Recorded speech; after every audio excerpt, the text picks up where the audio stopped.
मैं पूछ रहा हूँ निहाल हाशमी साहब ने 8 फरवरी की सुबह 9 बजे से लेके शाम के 5 बजे तक, उसके बाद रात को जिस तरह रिजल्ट्स आए, तो 10 फरवरी की दोपहर को 3 बजे तक क्या फैसला किया कि आज से 24 घंटे पहले जो कुछ इस मुल्क में हुआ है वो आइन और कानून के मुताबिक था। आपकी क्या राय है? देखिए, हमारे यहाँ आपका शोबा जो खास करके उसने आइन कानून की वो धज्जी उखेड़ी रात 10 बजे के बाद के इतने लीड से जीतने कौम को कंफ्यूज किया है। अच्छा, मीडिया का तो चौथी पिलर आप में बहुत अच्छे लोग हैं जो मगर मीडिया ने जो किया फिर उसमें घोटाला, मीडिया का कसूर है। देखिए, कौम को कंफ्यूज नहीं होना, घोटाला हुआ है। जी जी, वो जाकर के देखा, वो मैं कम से कम सर 6 एंकर जानता हूँ निहाल साहब। 6 एंकर ऐसे हैं जो बैठ के फॉर्म 45 बना रहे थे, मैंने देखे उनको, मैंने बिल्कुल देखा उनको बैठ के, वो बैठे हुए थे बैठ के बना रहे थे। आपने जरूर देखा जो ये मजहर अब्बास साहब ने कम से कम 150 फॉर्म 45 तो मजहर अब्बास साहब ने बनाए, को 350 मैंने बनाए, और हम लोगों का कसूर था सर। मेहरबानो साहब, चले मैं अपने पे ही सवाल ले लेता हूँ, मीडिया के ऊपर ही सवाल कर लेते हैं। हमारा कितना कसूर है आज जो कुछ भी ये सब कुछ हो रहा है, इसमें मीडिया का कितना कसूर है? मंसूर साहब, सबसे पहले तो आपने ज़रूर कहा था कि हंसना मना है, मगर जब इतनी मज़ाहिका खेज़ गुफ्तगू हो तो इंसान कैसे ना हंसे।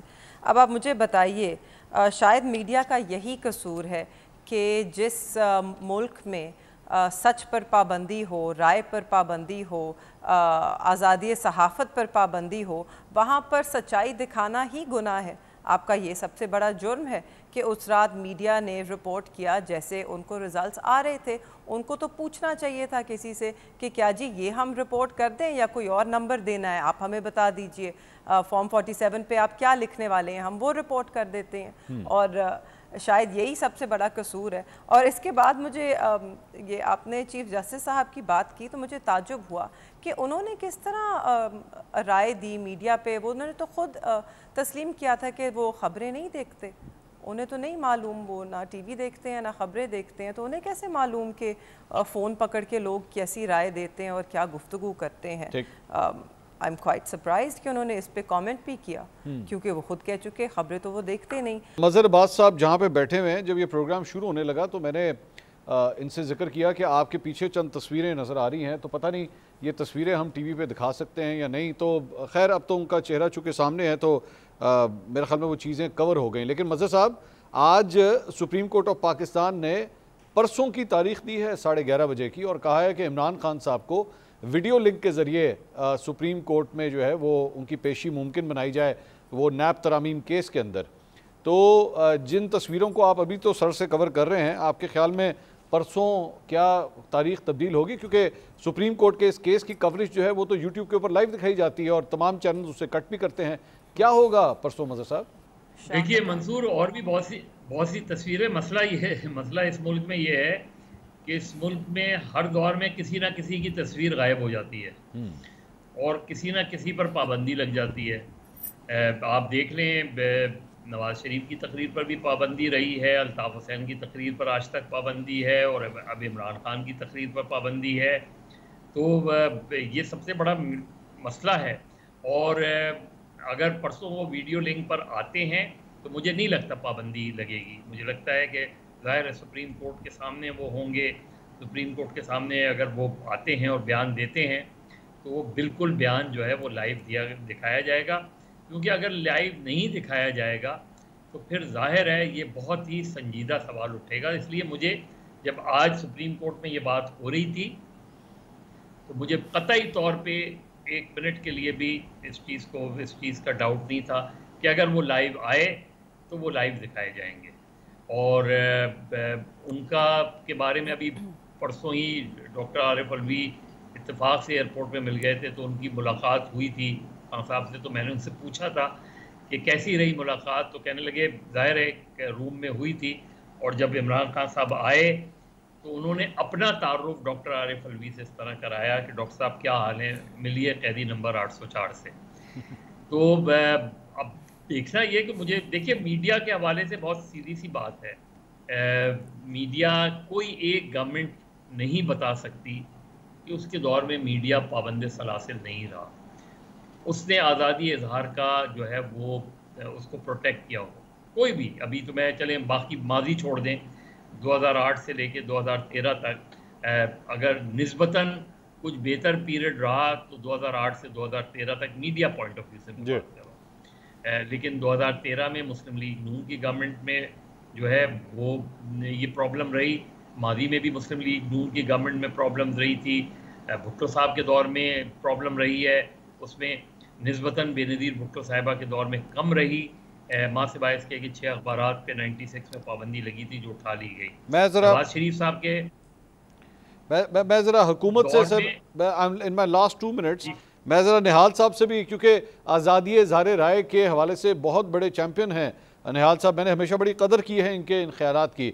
निहाल साहब, ये परसों का एक टाइम आ रहा है जिसमें खान साहब को शायद आप लोगों को दिखाना पड़ जाए, लेकिन इसकी रिसेंट एक मिसाल मिलती है, ज़रा वो भी मैं शेयर कर दूं आपके साथ। ये अजलान शाह कप का भी फाइनल पाकिस्तान ने खेला है जापान के खिलाफ। अनफॉर्चुनेटली हम हार तो गए वहाँ पे, लेकिन मैच जैसे ही शुरू हुआ, मैच में देख रहा था एक्चुअली, वो मैच जैसे ही शुरू हुआ तो पहले 3 मिनट के अंदर स्पेक्टेटर्स के स्टैंड्स के अंदर हॉकी के ग्राउंड में वहाँ पे कोई इमरान खान साहब का पोस्टर लेके वहाँ पे खड़ा हुआ था।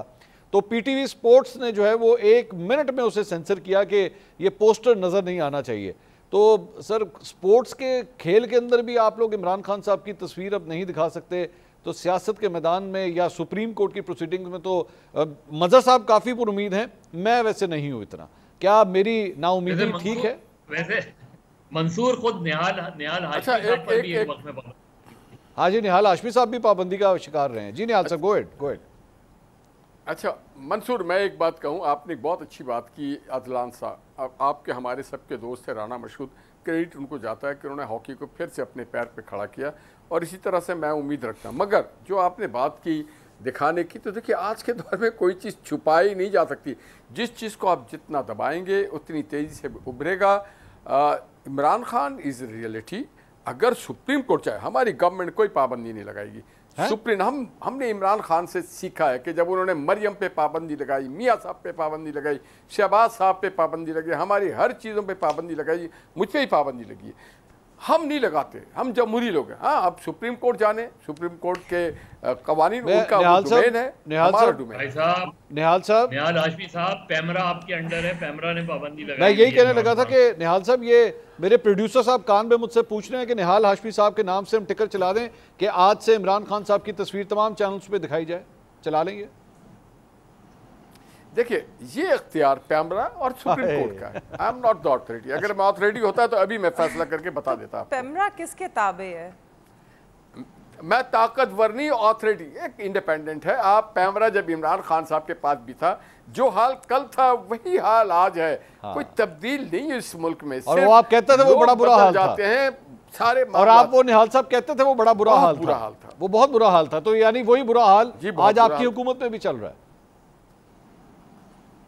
नहीं, मुझे नहीं मालूम। अब परसों के बाद मैं आपको बता सकूंगा कि वही हाल है, ये बदल गया हालात। हालात बदलने में ज्यादा वक्त नहीं लगता, हालात बदल गए नहीं, परसों आपको बताऊंगा।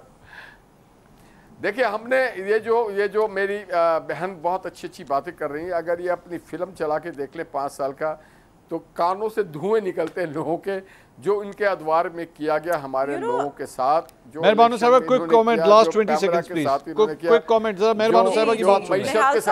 और जो इलेक्शन सुन ले Daska, the famous Daska, sir सुन ले मेहरबानी साहब, आखिरी चंद सेकंड है। जी मेहरबानी साहब, मुझे प्लीज़ मौका दे दीजिए। आप डस्का की बात करते हैं, हमने आपके सामने पूरा पाकिस्तान रख दिया, एक डस्का को क्या रोते हैं? आज पूरा पाकिस्तान आपके सामने फॉर्म 47 का विक्टिम है। देखिए, जहाँ तक आज़ादी सहाफ़त की बात है, मैं ख़ुद इस शोबे से ताल्लुक़ रख चुकी हूँ, मेरा तब भी यही मौक़िफ़ था, और मेरी जमात में भी अगर कभी हम दोबारा हुकूमत में आए और इस तरह की कोई बात हुई, मैं तब भी खुल के बात करूँगी।